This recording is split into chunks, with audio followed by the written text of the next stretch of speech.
Well, I mean, World Blues is kind of born out of a Zito idea, you know, and it just tackles. It's got a little social commentary about the state of the world. You know, we tend to hit on that a bit in the themes of Royal Southern Brotherhood songs because it's something everybody can relate to.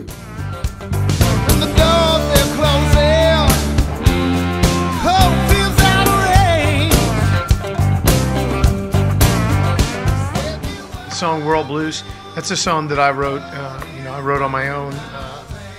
Was trying to,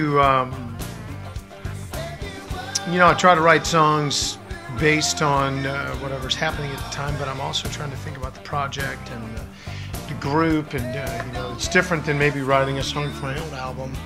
And to me, you know, one of the special things about Royal Southern Brotherhood is that we have 3 lead vocalists. So I thought, well, we need a good funky blues song, something that's up, that moves, that everybody can sing on, you know, that we could do some harmonies on.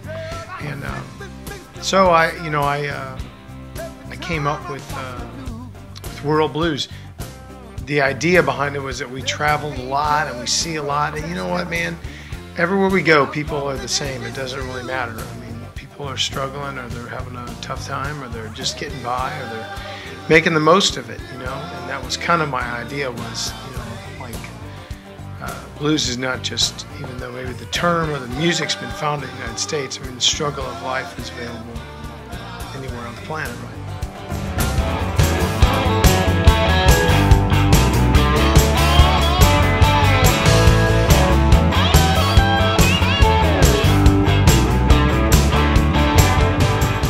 Rock and Roll as a Child of Rhythm and Blues is actually a song that I had written maybe 10 years ago, and it was written to be part of a Neville Brothers record, but it didn't make it. It didn't make the cut. It didn't make it to the record, so I took it and recorded it myself.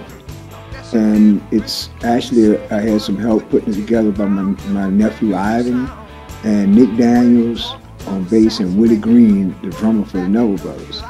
You know, and it's like, because the song became what it became after, you know, it was my general idea, but it certainly wouldn't have came to fruition like it did without those guys' help. So they're part of the copyright of the song as well.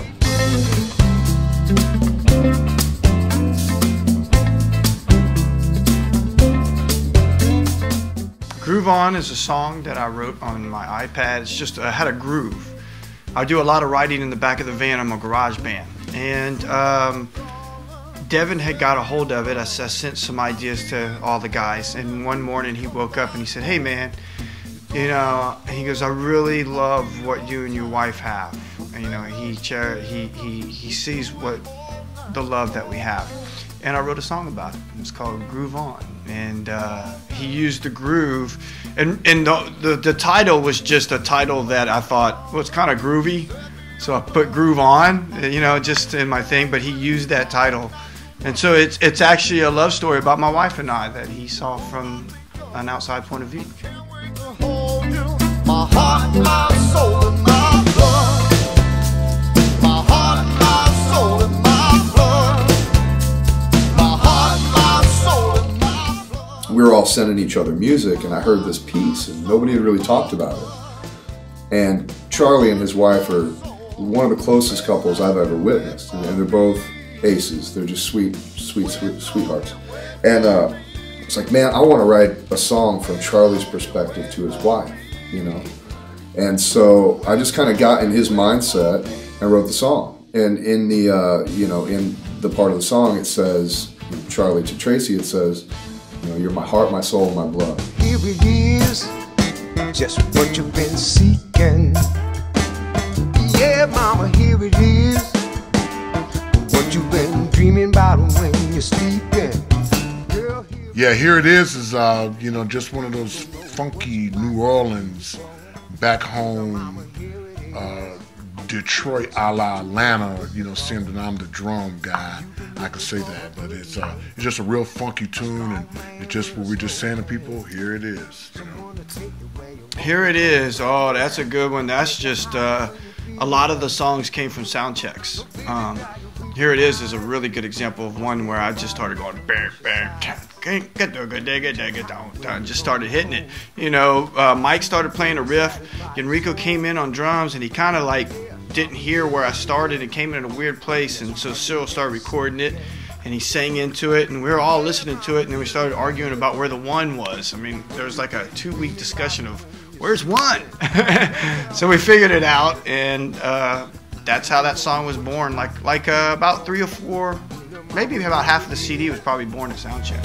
I should have known, should have known, should have known, yeah, yeah, yeah. I should have known right from the start. Should Have Known was a kind of an R&B. I wanted a real kind of R&B throwback ballad, kind of like a, I don't know, in the spirit of a Dock of the Bay or a Stand By Me, just a real kind of throwback. I'm real influenced by Memphis soul, Motown, Curtis Mayfield, Stax, like all that Stax stuff. That's just really, at the end of the day, I listen to all kinds of music, but that's really my bag, is soulful singing and guitar playing. Come on. It don't matter where we're going. I just want to. Let's Ride.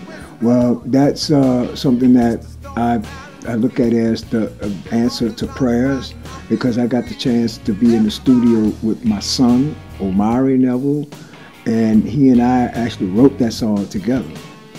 And it's basically an homage to bikers, to Harley lovers.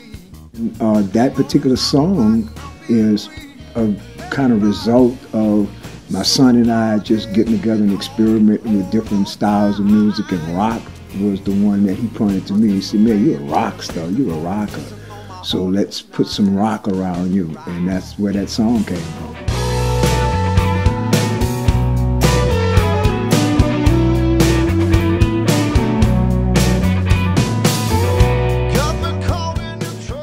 The song Trapped is pretty cool. The genesis of it was a guitar riff that I had come up with at Soundcheck. It was just kind of this rolling, almost Hendrix-y kind of lick that starts to tune out. And I don't even know where we were, but I remember kind of having the foresight enough to get the iPhone and just at the Soundcheck and just kind of record the riff. And we all do that, actually. We'll be on tour, we'll be at Soundcheck, everybody's got their iPhone. You hit the voice memo, you record a riff or a jam, and those end up being fleshed out and turned into the song. So we did that one, and then we were on tour in Norway. We had a few days off. We rented a really cool studio, full of gear, and we just, for the first time in the band's history, we sat in a circle and said, what do you got? What do you got? And I was like, man, I got this riff, you know? And that was really a special song for the record, because my riff, and I had a few lyrics at that point by the time we got to Norway. And then, you know, I think Mike added a chord and Enrico added a stop time, and everybody kind of threw their bit into the recipe, and the song came out. And that's a real fun one. I can't wait to play it live. She's my lady. She's my world. That's a nice collaboration of the band. I like it because it's like an old R&B tune that's fresh and new. It makes you feel like you're listening to the OJs at the same time. It's got a modern feel that you can relate to. And Cyril just sings his, I mean, you know, he's Cyril Neville. God, that's the one where you just listen to over and over. You know, I don't know if y'all know this. Sing along with Cyril Neville. You sound like the best singer in the world when you sing along with him. Just something about him. He's never pushes. You sing with him, you think, oh, I could do this, and then you go to the gig and try to sing his song, and it don't sound the same. That is the genius of Cyril Neville. It takes a village to raise a child. It takes a village to raise the child. Too many. It Takes a Village is a song that I wrote for the album. You know, I'm a father and I have 5 children. So we have a large family, and everyone is working together to kind of raise our children, you know, between the ex-wife, wife and grandmothers, and you know, and I travel, and there's a big family. We have a very big family, and you know, we've all heard the term, you know, it takes a village to raise a child. And I thought, you know, it really does, and we work so hard at my house and with our big family. Everyone works so hard to try to take care of these kids, you know. And my wife's a school teacher, and she teaches. It's an inner city school, and it's very unfortunate that there are not always people working as hard to try to take care of these kids.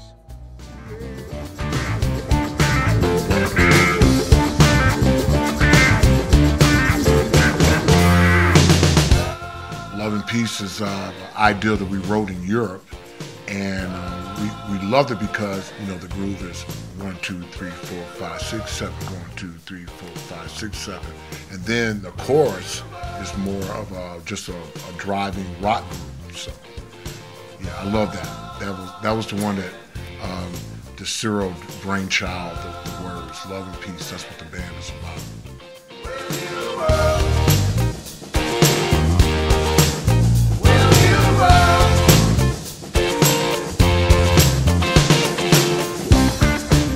We've been, you know, trying to achieve this sound by listening to one another and playing with one another and letting each personality kind of find its place and breathe, you know. And it's like a, you know, like any good relationship or marriage or anything like that, if it was worth its weight, you know, 5 or 10 years down the line is better once we've really gotten to know each other, you know. And I think that's where it's at now. It's really developed naturally.